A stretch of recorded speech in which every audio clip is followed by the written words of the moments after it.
আমরা ধারাবাহিক পর্ব কবর থেকে নিয়ে হাসরের ময়দানের ভূমিকা সংক্রান্ত কিছু আলোচনা শুনেছিলাম। হাসরের সংক্ষিপ্ত পরিচিতি হচ্ছে কবর জগতের ফয়সালা শেষ হওয়ার পরে কিয়ামত হবে এবং সিংগায় ফুৎকার দেওয়ার জন্য নিয়োজিত ফেরেশতা ইসরাফিল আলাইহিস সালাতু ওয়াস সালাম আল্লাহর পক্ষ থেকে যখন অর্ডার হবে তিনি সিংগায় ফুৎকার দিবেন, পৃথিবী কিয়ামত হবে, মহাপ্রলয় সংঘটিত হবে, পৃথিবীর সমস্ত প্রাণীকুল মারা যাবে, মৃত্যুবরণ করবে। আবারও আল্লাহর হুকুমে ইসরাফিল আলাইহিস সালাতু ওয়াস সালাম সিংগায় ফুৎকার দিবেন। এই পর্যন্ত অর্থাৎ ওই সময় পর্যন্ত যত মানুষ যত প্রাণীকুল মারা গিয়েছে, দ্বিতীয়বার সিংগায় ফুৎকার দেওয়ার সাথে সাথে আল্লাহর হুকুমে এই সব মানুষগুলো আবারও জীবন লাভ করবে, আবারও জীবিত হয়ে যাবে।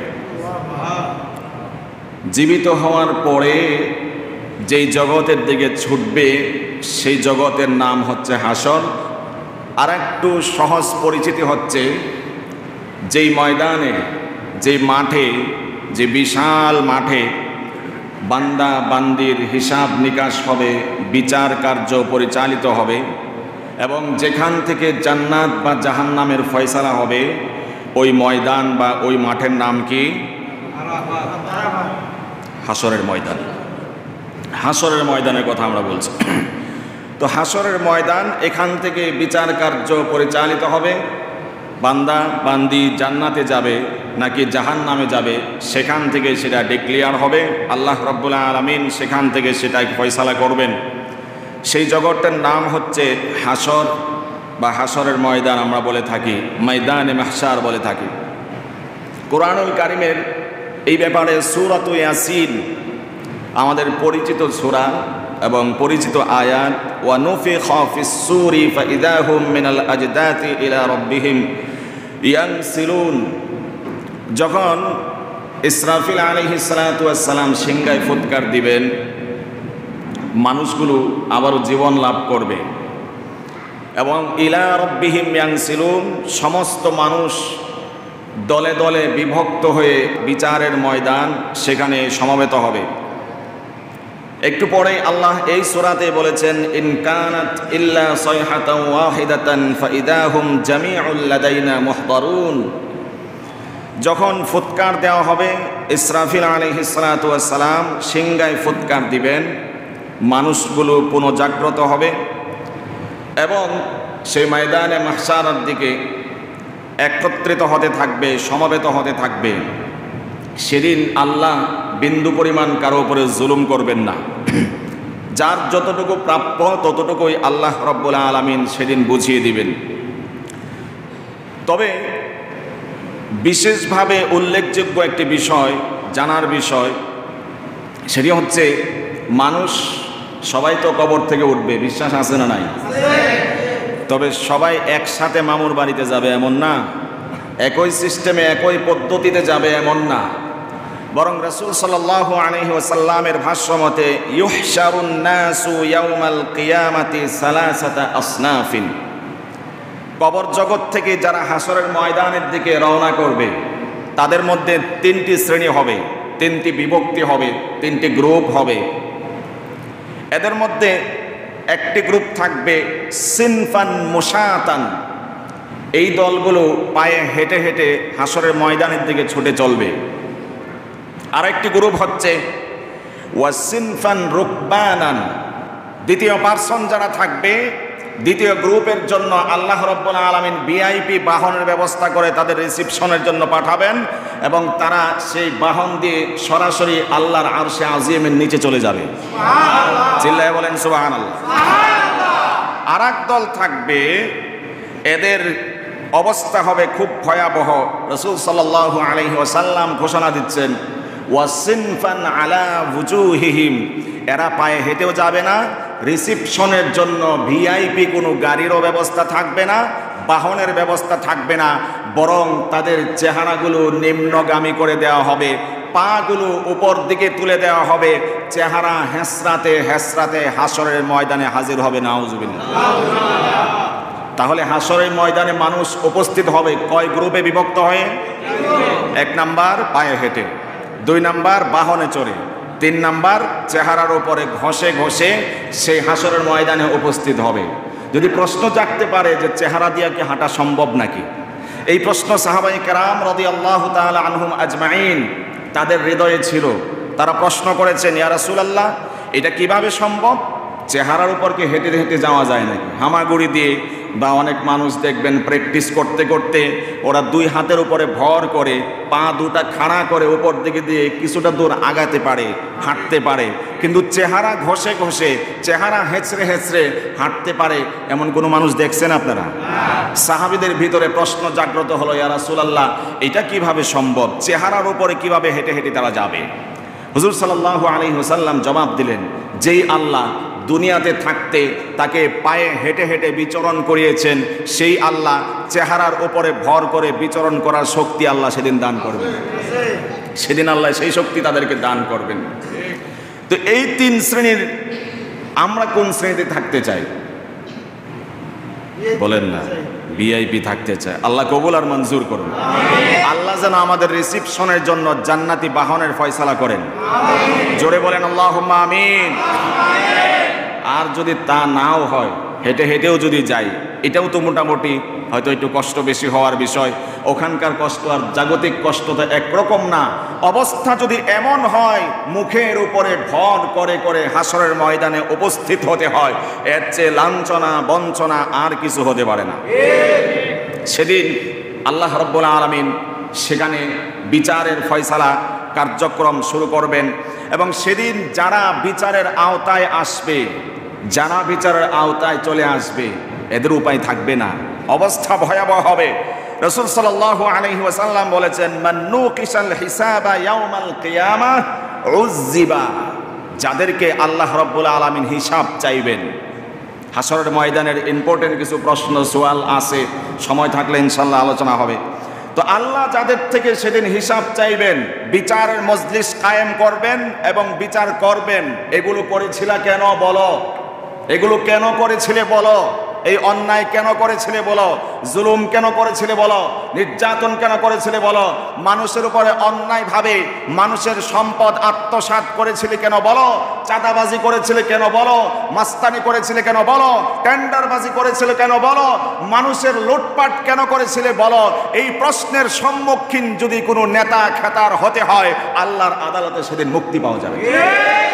উজ্জিবা হাদিসের শব্দ, অবশ্যই তাকে শাস্তি আস্বাদন করতেই হবে।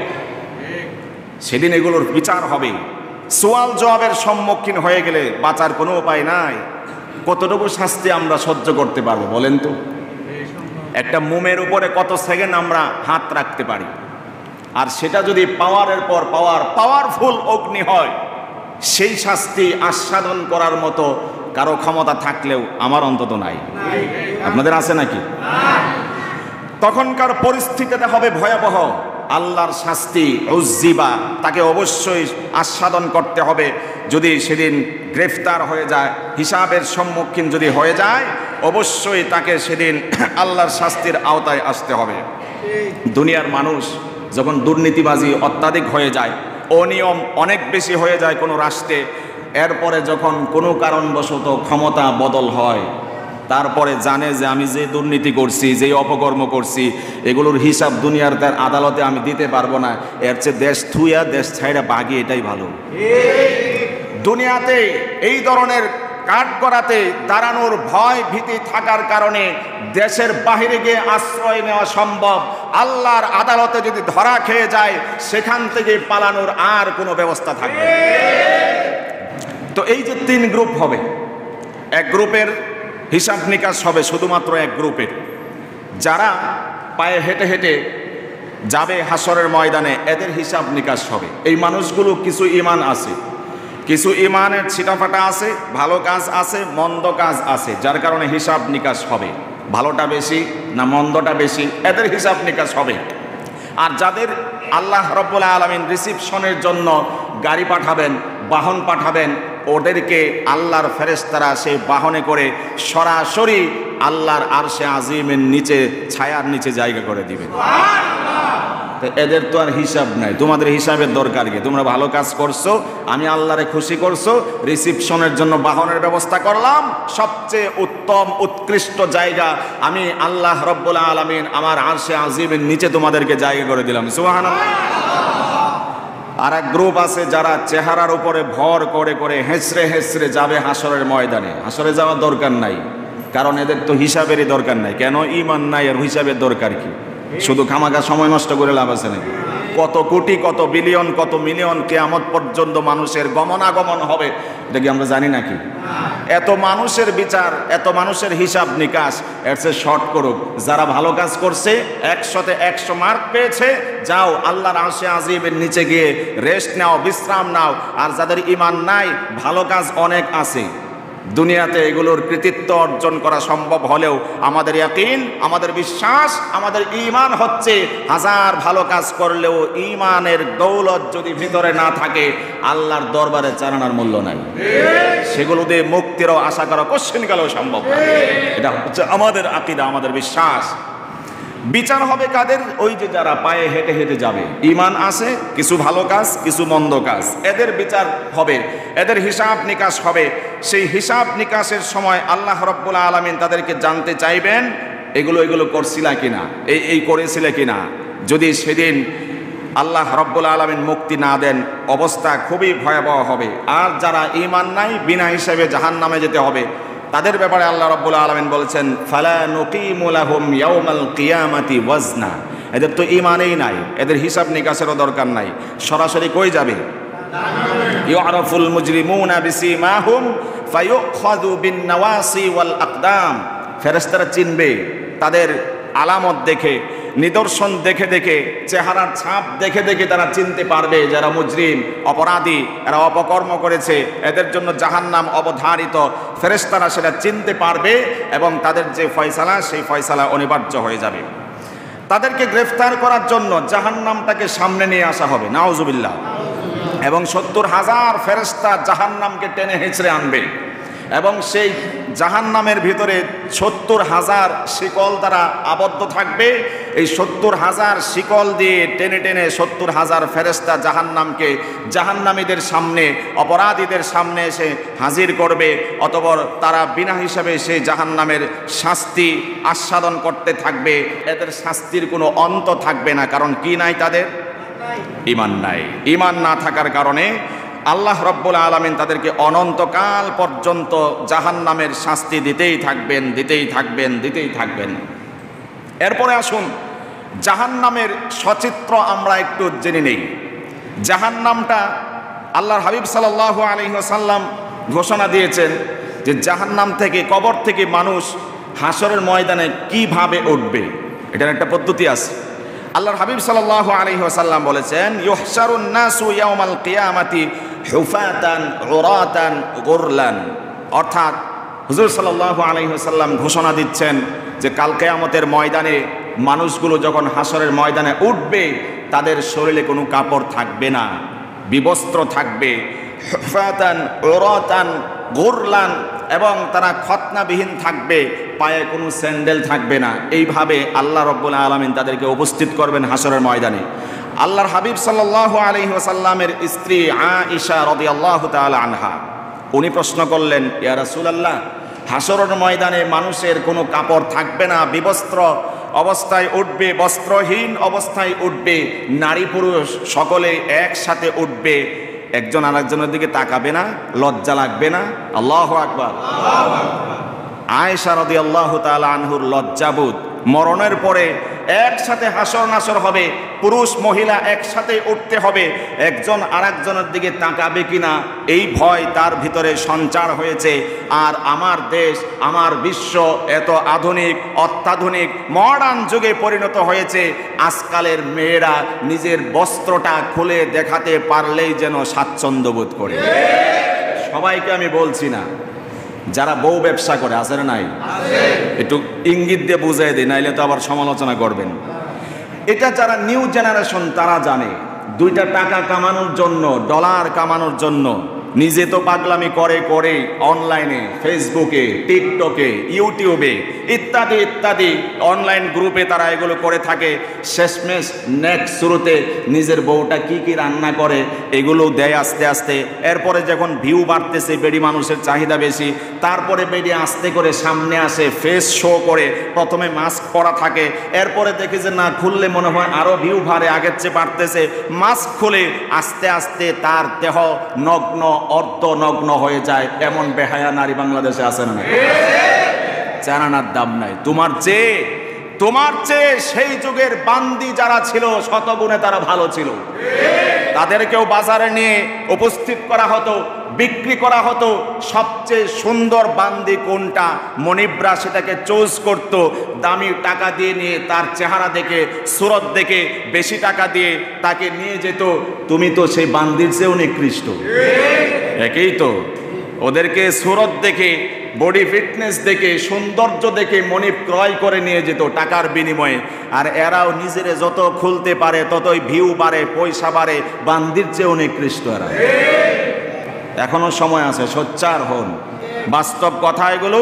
এখনো যদি আপনার সেই ফুটফুটে ছোট বাচ্চাটাকে, এই টিকটক থেকে আসক্ত হওয়া বাচ্চাটাকে নিয়ন্ত্রণ আর কন্ট্রোল না করেন, নাতিটাকে গৌরব করা বাদ দিন, নাচতে পারে, ডান্স করতে পারে, এই জাতীয় আত্মতৃপ্তির ঢেকর তোলা বাদ দিন, গৌরব করা বাদ দিন। কারণ এই নাতি একদিন আপনার পরিবারের জন্য অবাল পরিণাম বয়ে আনতে পারে। এই ধরনের আসক্তি থেকে ফিরে আনুন। জাতি নষ্ট হচ্ছে, ওপেনে না হলেও গোপনে অনেক কিছু হয়ে যাচ্ছে। আপনি তো ভালো মন্দ কিছুই যাচাই করলেন না। আমার মেয়ের মতো ভালো মানুষ আর আছে নাকি আর একটা? আমার নাতির মতো। আর মেয়েদেরকে খালি বলি কি জন্য? পুরুষের দোষ নাই, পোলাপানের দোষ নাই। এই তো চলছে। আল্লাহর ওয়াস্তে বন্ধ করুন। আমি এগুলার উপরে যদি হায়াত আর রিজিক থাকে লম্বা সময় আলোচনা করার ইচ্ছা আছে। এই যে চেহারাটা শো আপ করলেন, টিকটকে চাললেন, ফেসবুকে ছাড়লেন, এটা দিয়ে বর্তমানে ব্ল্যাক মিউজিকের এত বেশি ছয়লাভ শুরু হয়েছে। আপনার প্রথম বাচ্চা হয়েছে, প্রথম ছেলে সন্তানের বাবা হইলাম, মেয়ে সন্তান হলে তো পোস্ট দিতে মন চায় না। এই যে বাবা হলেন, পোস্ট দিলেন, এই পোস্টটা আপনার জীবনের জন্য অবাল পরিণাম বয়ে আনতে পারে। মানুষের বদনজর, আন-নাজরু হাক্কুন, হুজুর সাল্লাল্লাহু আলাইহি ওয়াসাল্লাম বলেছেন মানুষের বদনজর, এটা সত্য। আপনি আত্মতৃপ্তিতে ভোগে ফেসবুকে একটা স্ট্যাটাস দিলেন যে আমার প্রথম সন্তান, নাতি হয়েছে, বা আমার সন্তান হয়েছে, দাদা হয়ে গেছি, বাবা হয়ে গেছি, চাচ্চু হয়ে গিয়েছি। কিন্তু কোন বেড়ার, কোন বেড়ির বদনজর এই বাচ্চার উপরে পড়ছে? সময়ে সময়ে, যুগের পর যুগ খালি জারফুক খাওয়াইবেন, এখানে ওখানে লয়ে যাইবেন, টাকা পয়সা খরচ করবেন, সুস্থ আর হবে না। কারণ ভুল করেছি, টিকটকে আমরা নিজের ফেসকে শো করেছি, বাচ্চাকে আমরা খুশির তাড়নায় তাড়িত হয়ে ফেসবুকে স্ট্যাটাস দিয়েছি, ইত্যাদি ইত্যাদি কারণে বদনজর লেগেছে। বদনজর লাগলে কি ভয়ানক পরিণত হতে পারে আমরা ইনশাল্লাহ আগামীতে ইনশাল্লাহ আলোচনা হবে, যদি হায়াত আর রিজিক থাকে। আল্লাহ তৌফিক দান করুন। বলছিলাম হুজুর সাল্লাল্লাহু আলাইহি ওয়াসাল্লাম তার স্ত্রী আয়েশা রাদিয়াল্লাহু তাআলা আনহা, উনি বলছেন ইয়া রাসূলুল্লাহ, নারী পুরুষ সকলেই বিবস্ত্র অবস্থায় থাকবে, একজন আরেকজনের প্রতি তাকাবে না, লজ্জা লাগবে না? আল্লাহু আকবার। হুজুর সাল্লাল্লাহু আলাইহি ওয়াসাল্লাম জবাব দিলেন, আয়েশা, ওই দিনের অবস্থাটা এত ভয়াবহ হবে, ভয়ানক হবে, মানুষ চোখ ফিরিয়ে এদিক সেদিক একজন আরেকজনের দিকে তাকানোর সাহসটুকু হবে না। কারণ সকলে তো নিজে বাঁচার জন্য ইয়া নাফসি ইয়া নাফসি করবে। অবস্থা খুব ভয়াবহ হবে, বাঁচার কোনো উপায় থাকবে না। ওখানে গুনাহ করতে মন চাইবো নাকি? নিজের জান বাঁচে না, আবার এদিক সেদিক তাকাইবো, এটা মন চাবে নাকি? হুজুর সাল্লাল্লাহু আলাইহি ওয়াসাল্লাম আয়েশা রাদিয়াল্লাহু তাআলা আনহাকে বুঝিয়ে দিয়েছেন। এবার আসুন, আমরা জানলাম কিভাবে মানুষ হাসরের ময়দানে উঠবে। এবার আমরা জেনে নিই হাসরের মাঠটা কেমন হবে। জানেন আপনারা কি দ্বারা তৈরি হবে? তামা দিয়ে তৈরি হবে। তামা দিয়ে এইটাকে, হাসরের ময়দানটাকে মাঠের মতো সমতল করে ফিল্ড আকারে নির্মাণ করা হবে। তার কারণ হচ্ছে তামার মধ্যে সবচেয়ে বেশি তাপ পরিবাহী ক্ষমতা থাকে। তামার ভিতরে সবচেয়ে বেশি তাপ পরিবাহী ক্ষমতা থাকে, যার কারণে বিদ্যুতের লাইনের ভিতরে তামা দেখবেন ভরপুর। এটা তাপ পরিবাহী ক্ষমতা তার ভিতরে অত্যাধিক থাকে। অবস্থাটা কেমন হবে? সেই যে সূর্য, এই সূর্যের তাপ আস্তে আস্তে করে সেই আমার মাথার উপরে হাসরবাসীর মাথার উপরে চলে আসবে। সেই মাথার উপরে এত দূর অবস্থিত সেই সূর্য যখন মাথার উপর চলে আসবে, সূর্যটা তামাকে উত্তপ্ত করবে। সেই নিচের উত্তপ্ততা আর উপরের প্রখরতা বান্দা বান্দি কেউ সহ্য করতে পারবে না। অবস্থাটা ভয়াবহ হবে। এই দুনিয়া থেকে, জমিন থেকে যেই সূর্য আমরা দেখতে পাই, বিজ্ঞানীদের গবেষণা অনুযায়ী 9,30,00,000 মাইল লক্ষ দূরে অবস্থিত সেই সূর্য কাল কিয়ামতের ময়দানে মাহশারে আজ থেকে এই জমিন থেকে 9,30,00,000 দূরে অবস্থিত সূর্যটা মাথার উপরে চলে আসবে। নাউজুবিল্লাহ, মাথার একেবারে কাছে চলে আসবে। হাদিসের ভাষ্য অনুযায়ী 1 মাইল দূরে অবস্থিত থাকবে, অথবা হাদিসের ব্যাখ্যা সাপেক্ষ আরও একটি অনুবাদ রয়েছে, মাথার উপরে একেবারে চলে আসবে, মাথার কাছাকাছি চলে আসবে সূর্যটা। সেই উত্তপ্ত সূর্য মাথার উপরে ব্যক্তিকে তাপ দিবে, প্রখরতা চড়াবে, এবং তার উত্তপ্ততা সেই নিচে যে রয়েছে তামার হাসরের মাঠ, সেই তামার ভিতরে যখন স্পর্শ করবে, নিচের তামাটাও যথেষ্ট উত্তপ্ত হয়ে যাবে। নিচ থেকে তাকে গরমে পড়তে হবে, উপর থেকে সূর্যের তাপ তাকে সহ্য করতে হবে, কোনোভাবে সহ্য করতে পারবে না। মাথা থেকে পুরা শরীরটা ঘর্মাক্ত হয়ে যাবে। যার যত বেশি অপরাধ, যত বেশি গুনাহ রয়েছে, সেই পরিমাণে ঘর্মাক্ত হয়ে ভেসে যাবে। কোনো কোনো ব্যক্তি তার হাঁটু পর্যন্ত পানি দ্বারা, ঘাম দ্বারা ভেসে যাবে। আবার কোনো কোনো ব্যক্তি তার পাপের কারণে কম শাস্তি হবে। কেমন? সূর্যের প্রখরতার কারণে তার পায়ের টাকনুগুলো ভেসে যাবে, কারো কারো কোমর পর্যন্ত ডুবে যাবে, কারো কারো গলা পর্যন্ত ডুবে যাবে, কারো কারো নাক পর্যন্ত ডুবে যাবে। একবার শ্বাস টানতে যাবে, আবারও শ্বাস ছাড়তে যাবে, অবস্থা খুব ভয়াবহ হবে। এমন ভয়াবহ অবস্থাতে সকলে হায় হতাশ করবে, হায় হতাশ করবে। একজন আর একজনকে বলবে, আহারে, এমন অবস্থা হওয়া থেকে তো মরে যাওয়াই ভালো। কিন্তু ওই জগতে মরণ আছে নাকি? লা ইয়ামুতু ফিহা ওয়ালা ইয়াহইয়া। ওই জগৎ এমন এক জগৎ, সেখানে আর কোনোদিন মরণ হবে না, মৃত্যু হবে না। আবার আল্লাহ রাব্বুল আলামিন শাস্তি দেওয়ার জন্য শরীরকে সুঠাম করবেন, নবায়ন করবেন। শাস্তি যুগ যুগ ধরে চলতে থাকবে, যুগ যুগ ধরে চলতে থাকবে, যতদিন পর্যন্ত গুনাহগার বান্দা বান্দির প্রায়শ্চিত্ত না হবে, ততদিন পর্যন্ত আল্লাহ রাব্বুল আলামিন তাদেরকে শাস্তি দিবেন। কোনো সন্দেহ আছে নাকি? আল্লাহ রাব্বুল আলামিন এখনো শাস্তি শুরু হয় নাই, বরং শাস্তি হিসাব নিকাশ শুরু হওয়ার আগেই লম্বা সময় চলে যাবে হাসরের ময়দানে।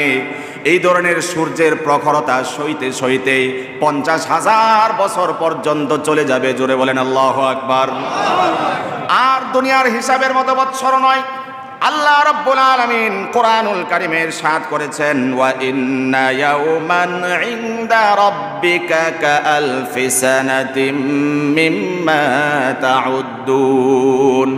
দুনিয়ার গণনা অনুযায়ী 1000 বছর গণনা করলে যে রেজাল্ট আসবে, কাল কিয়ামতের ময়দানে দুনিয়ার 1000 বছরের সমান একটি দিন হবে। আল্লাহু আকবার। সুতরাং 50,000 বছর পর্যন্ত সূর্যের প্রখর তাপের মধ্যে বিভীষিকাময় অবস্থা উপভোগ করতে হবে। সেই অবস্থাটা কি ভয়ানক হবে আল্লাহ তাআলাই ভালো জানেন। অবস্থা যখন ভয়াবহ হবে, মানুষ ছোটাছুটি করতে চাইবে, কোনো পলায়নের রাস্তা, উপায়ন্তর থাকবে না।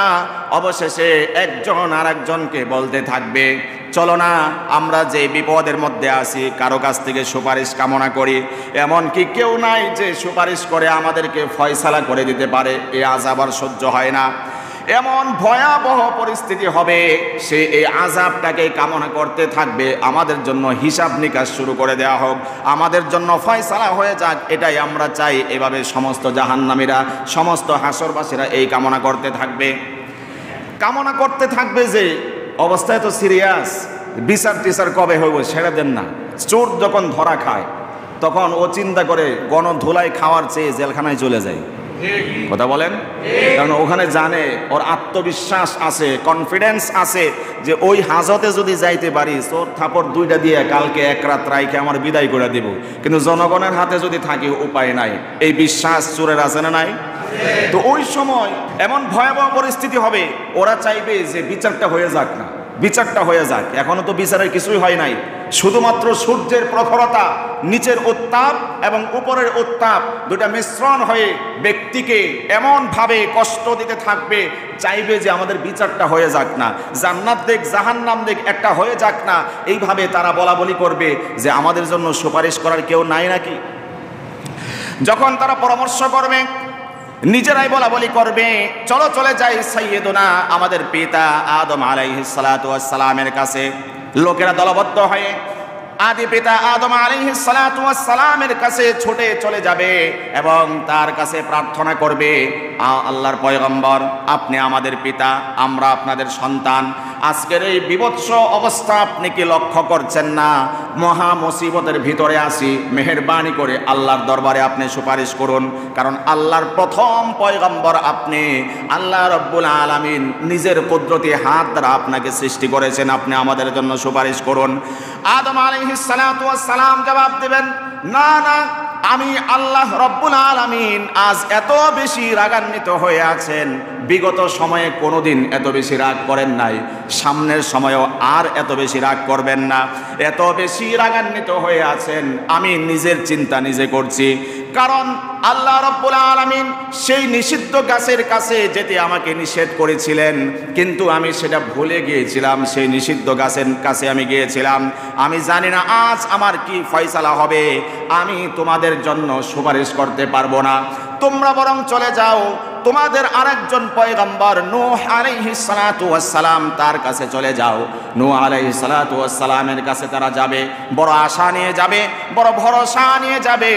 আদম নবী ফিরিয়ে দিয়েছেন, অন্য নবীর রেফারেন্স করেছেন, নূহ নবীর কাছে চলে যায়।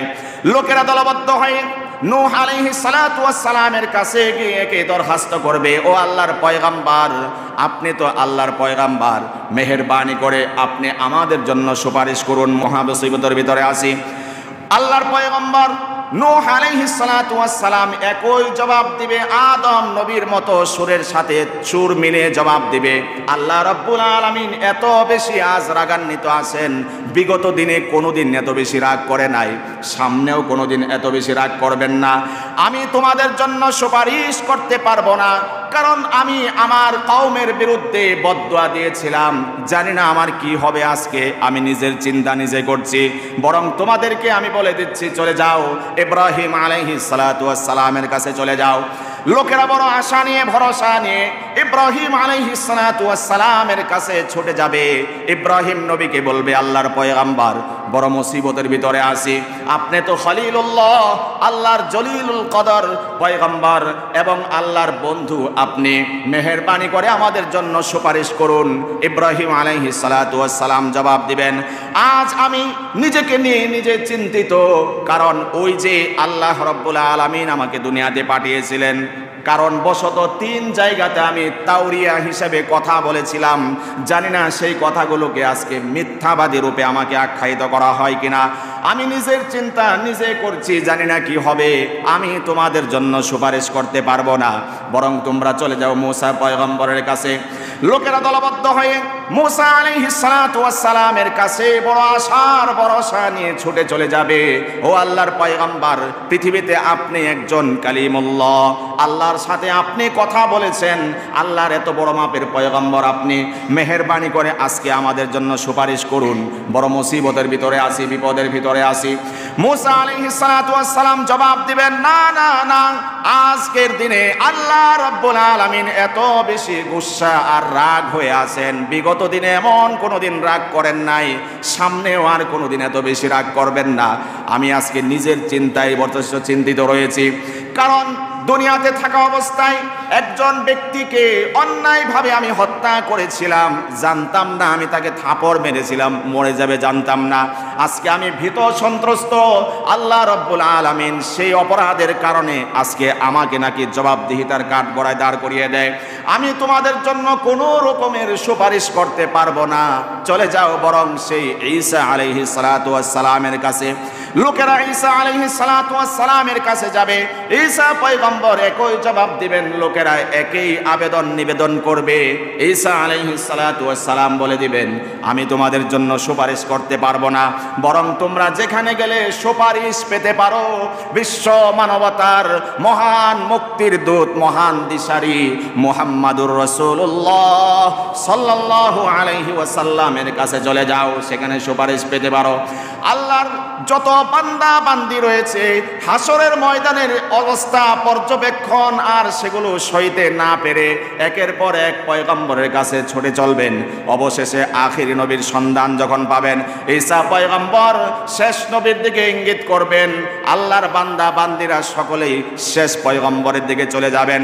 ও আল্লাহর পয়গম্বর, আমরা আপনার কাছে এসেছি, মহা মুসিবতের ভিতরে আছি, আমরা বিশ্বাস করি আপনি আমাদের জন্য সুপারিশ করলে আল্লাহ রব্বুল আলামিন আমাদের ফয়সালা করে দিবেন। এই কথা শোনার সাথে সাথে আল্লাহর হাবিব সাল্লাল্লাহু আলাইহি ওয়াসাল্লাম আল্লাহর আরশে আজিমের নিচে গিয়ে সিজদায় লুটিয়ে পড়ে যাবে।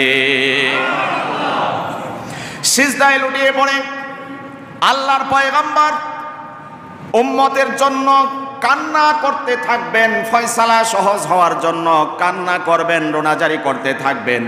আল্লাহ রব্বুল আলামিন মুহাম্মদ সাল্লাল্লাহু আলাইহি ওয়াসাল্লামকে মাথা ওঠাতে বলবেন, ইয়া মুহাম্মদ ইরফা রাসাক, ও আমার হাবিব আপনি মাথা উঠান, সাল তুআতা, কি দরখাস্ত আছে বলুন, আপনার যত দরখাস্ত আছে সব কিছু মঞ্জুর করা হবে। সুবহানাল্লাহ। আল্লাহ রাব্বুল আলামিন হাবিবকে সিজদা থেকে উঠতে বলবেন, তখনও তিনি সিজদা থেকে মাথা উঠাবেন না।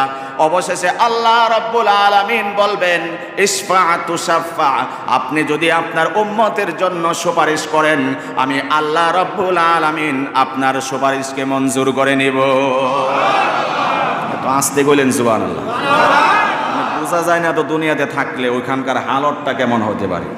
পয়গম্বররা বলে যে ইয়া নাফসি ইয়া নাফসি, আমার চিন্তায় চিন্তিত আমি তো দুনিয়াতে থাকতে এই কাজটা মিস্টেক হয়েছিল, এর জন্য আজকে ধরপাকড় হয়ে যায় কিনা, এর জন্য আজকে জবাবদিহিতার কাঠগড়ায় দাঁড়াতে হয় কিনা, আমি তোমাদের জন্য সুপারিশ করার যোগ্য না, অমুকের কাছে যাও, অমুকের কাছে পাঠায়। অবশেষে আপনার আমার পেয়ারা হাবিব মুহাম্মদুর রাসূলুল্লাহ সাল্লাল্লাহু আলাইহি ওয়াসাল্লামের কাছে যখন উম্মতেরা ছুটে চলে যাবে, আল্লাহর হাবিব সাল্লাল্লাহু আলাইহি ওয়াসাল্লাম দরখাস্ত অ্যাকসেপ্ট করবেন, আল্লাহর আরশে আজিমের নিচে গিয়ে সিজদায় লুটিয়ে পড়বেন।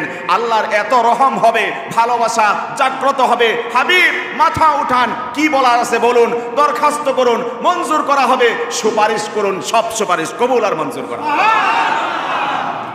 এই পৃথিবীতে যত পয়গম্বর এসেছিলেন সমস্ত পয়গম্বরকে স্পেশাল একটি দোয়ার জন্য আল্লাহ রব্বুল আলামিন আবেদন করেছিলেন। এমন কিছু বিশেষ দোয়া থাকলে বলো, আমি আল্লাহ মঞ্জুর করে নিব। অবশ্যই অবশ্যই যত পয়গম্বর আছে সমস্ত পয়গম্বর সেই সুযোগটুকু দুনিয়াতে শেষ করে দিয়েছেন। আপনার আমার পেয়ারা হাবিব মুহাম্মদুর রাসূলুল্লাহ সাল্লাল্লাহু আলাইহি ওয়াসাল্লাম দুনিয়াতে থাকতে সেই সারপ্রাইজটাকে হাতছাড়া করেন নাই। আবু হুরায়রা বলছেন, নবী করিম সাল্লাল্লাহু আলাইহি ওয়াসাল্লাম বলছেন, দুনিয়াতে সব নবীরাই সেই সুযোগকে হাতছাড়া করেছে, তাদের সেই দোয়া দুনিয়াতে থাকতেই তারা কবুল করিয়ে নিয়েছে। আমি আল্লাহর হাবিব মুহাম্মদুর রাসূলুল্লাহ সাল্লাল্লাহু আলাইহি ওয়াসাল্লাম সেই স্পেশাল দোয়াটা দুনিয়াতে আমি করি নাই, লুকিয়ে রেখেছি, রিজার্ভ করে রেখেছি। কাল কিয়ামতের ময়দানে আমার উম্মতেরা হাসরের ময়দানে যখন আটকে যাবে, ওই দিন আমি আল্লাহ রাব্বুল আলামিনের কাছে দরখাস্ত করে আমার উম্মতদেরকে জান্নাতে নিয়ে যাব। সুবহানাল্লাহ। যখন আল্লাহ রাব্বুল আলামিন হাবিবকে বলবেন, ইরফা রাসাক, মাথা ওঠান, ইশফা তুশাফা, সুপারিশ করুন, মঞ্জুর করা হবে, সাল তুআতা, দরখাস্ত করুন, যেই দরখাস্ত করবেন কবুল করা হবে, মাথা ওঠান দেবো। আল্লাহর হাবিব সেই রিজার্ভ করা দোয়াটা ময়দানে মাহশারে সেদিন উম্মতের জন্য করবেন। আয় আল্লাহ, মেহেরবানি করে আমার উম্মতের বিচার কার্যকে সহজ করে দিন। আল্লাহু আকবার। এই আবেদন আল্লাহর হাবিব যখন আল্লাহ রাব্বুল আলামিনের কাছে করবেন, আল্লাহ রাব্বুল আলামিন তখন তার রূপ নিয়ে আত্মপ্রকাশ করবেন মাহশারে ময়দানে, সেখানে বিচার কার্য পরিচালনা করবেন। এর মধ্যেই আল্লাহর হাবিব বলেছেন, এমন মানুষ আছে, এমন উম্মত নবীর আছে, 70,000 উম্মতকে আল্লাহ রাব্বুল আলামিন সেদিন বিনা হিসাবে জান্নাতে পাঠিয়ে দিবেন। আরো জোরে বলেন সুবহানাল্লাহ। শুধুমাত্র 70,000 উম্মতকে জান্নাতে পাঠাবেন এমন নয়, হাবিব বলছেন আল্লাহ রাব্বুল আলামিন আমাকে ওয়াদা দিয়েছেন প্রতি 70,000-এর 1,000-এর সাথে আরো 70,000 করে আল্লাহ রাব্বুল আলামিন উম্মতকে জান্নাতে পাঠাবেন। 70,000 পাঠাবেন, আবার 1,000-এর সাথে আরো 70, আরো 1,000-এর সাথে আরো 70,000 করে, এইভাবে অসংখ্য অগণিত উম্মতকে আল্লাহ রাব্বুল আলামিন হিসাব নিকাশ ছাড়াই জান্নাতে পাঠিয়ে দিবে। আল্লাহ যেন সেই 70,000-এর ভিতরে আমরা যারা এখানে এসেছি সবাইকে শামিল রাখেন। চিল্লায়া বলেন আল্লাহুম্মা আমিন। এই অত্র জনপদে যত মা বোন শুনছেন সবাইকে যেন আল্লাহ সেই কাতারে শামিল রাখেন। কারণ যদি হিসাব চায় উপায় আছে নাকি? হিসাব যদি চাওয়া হয় উপায় নাই। এজন্য হুজুর সাল্লাল্লাহু আলাইহি ওয়াসাল্লাম একটা দোয়া বেশি বেশি করতেন, এবং আয়েশা রাদিয়াল্লাহু তাআলা আনহা বলছেন, আমি একদিন হুজুরকে দেখলাম যে হুজুর সাল্লাল্লাহু আলাইহি ওয়াসাল্লাম এক নামাজে একটি দোয়া পড়ছেন, আল্লাহুম্মা হাসিবনি হিসাবান ইয়াসীরা। আমরা সকলেই পড়ি, আল্লাহুম্মা হাসিবনি হিসাবান ইয়াসীরা। আয় আল্লাহ, আপনি হাসরের ময়দানে আমাদের হিসাবকে সহজ করে দিন। আল্লাহুম্মা আমিন। আয়েশা রাদিয়াল্লাহু তাআলা আনহা জিজ্ঞাসা করলেন, ইয়া রাসূলুল্লাহ, ইয়া হাবিবাল্লাহ, সহজ হিসাব আবার কোন জিনিস আমাকে বলুন। আল্লাহর নবী জবাব দিলেন, সহজ হিসাব হচ্ছে আল্লাহ রাব্বুল আলামিন বান্দা বান্দির আমলগুলো হাতাবেন, পুঙ্খানুপুঙ্খানুরূপে বিশ্লেষণ করবেন না। কিছু আমলগুলো নাড়িয়ে চাড়িয়ে বলবেন, যাও বিনা হিসাবে তোমাদেরকে জান্নাত দিয়ে দিলাম। কারণ সেদিন যদি হিসাব চাওয়া হয়, উজ্জিবা, শাস্তি অবশ্যই ভোগ করতে হবে, কোনো সন্দেহ নাই। আল্লাহর হাবিব এই দোয়া শিখিয়েছেন, পড়বেন ইনশাআল্লাহ আপনারা। আল্লাহুম্মা হাসিবনি হিসাবান ইয়াসীরা। বাংলাদেশে এমন একটা অবস্থা আছে, এক দোয়া যদি ইমাম সাহেব বারে বারে পড়ে, হুজুর মনে আর দোয়া জানে না, একটা দোয়াই পড়ে আর দোয়া পড়তারে না। হেবড়া সূরা ফাতিহা জানে না, হুজুর এক সূরা বারে বারে পড়ে। আহা, একটা দোয়া আল্লাহর হাবিব বারবার পড়তেন। এজন্য উলামায়ে কেরাম সেটাকে রিপিট করে বারবার পড়ে, আপনাকে শিখানোর জন্য পড়ে, নিজে বাঁচার জন্য, আপনাদেরকে বাঁচানোর জন্য উলামায়ে কেরাম একই দোয়া যেটার ফজিলত বেশি বারবার রিপিট করে। এজন্য এই দোয়ার ফজিলত আছে না নাই? হুজুর সাল্লাল্লাহু আলাইহি ওয়াসাল্লাম এই দোয়া শিক্ষা দিয়েছেন উম্মতকে। আমরা ইনশাআল্লাহ বেশি বেশি এই দোয়াটা পাঠ করব ইনশাআল্লাহ। তো হুজুর সাল্লাল্লাহু আলাইহি ওয়াসাল্লাম এই দোয়ার সাথে সাথে আরো কিছু সুসংবাদের কথা শুনিয়েছেন। 70,000 জান্নাতে চলে যাবে বিনা হিসাবে, এবং 1,000-এর সাথে আরো 70,000 করে আল্লাহ রাব্বুল আলামিন যোগ করবেন। এভাবে কত মানুষ সেদিন জান্নাতে চলবে। আল্লাহ আমাদেরকে তুমি সেই কাতারে শামিল করে নিও। হুজুর সাল্লাল্লাহু আলাইহি ওয়াসাল্লাম বলছেন, আল্লাহ রাব্বুল আলামিন মানুষের যে হিসাবকে সহজ করবেন, আল্লাহ রাব্বুল আলামিনের খাস নেককার বান্দা যারা রয়েছে, বিশাল এক কামরার ভিতরে ডাকবেন, স্পেশাল কামরার ভিতরে ডাকবেন। পর্দার আড়াল থেকে আল্লাহ রাব্বুল আলামিন খাস বান্দাদের সাথে কথাবার্তা বলবেন। আল্লাহু আকবার। আল্লাহ রাব্বুল আলামিন বান্দাকে উদ্দেশ্য করে জিজ্ঞাসা করবেন, ও আমার বান্দা, ও আমার বান্দি, এই যে তোমার আমল নামা, এই অপকর্মগুলো তুমি দুনিয়াতে থাকতে করছিলা কিনা? বান্দা ভীত সন্ত্রস্ত হয়ে যাবে, ভীত সন্ত্রস্ত কণ্ঠে জবাব দেবে, আয় আল্লাহ, হ্যাঁ করেছিলাম। আল্লাহ রাব্বুল আলামিন আরো অপকর্মের কথা বলে দিবেন, এই অন্যায়গুলো করেছিলে কিনা বলো। হ্যাঁ করেছিলাম। আল্লাহ বলবেন, এই অন্যায়গুলো করেছিলাম কিনা বলো। বলবে যে হ্যাঁ সব করেছিলাম। বান্দা মনে মনে ডিপ্রেশনে ভুগতে থাকবে, আহারে সবেই তো অপকর্ম, আমার তো কোনো নেক আমল নাই, আমার আজকে মুক্তির কোনো উপায় নাই, আজকে হয়তো বা জাহান্নাম আমার জন্য অবধারিত হয়ে যাবে।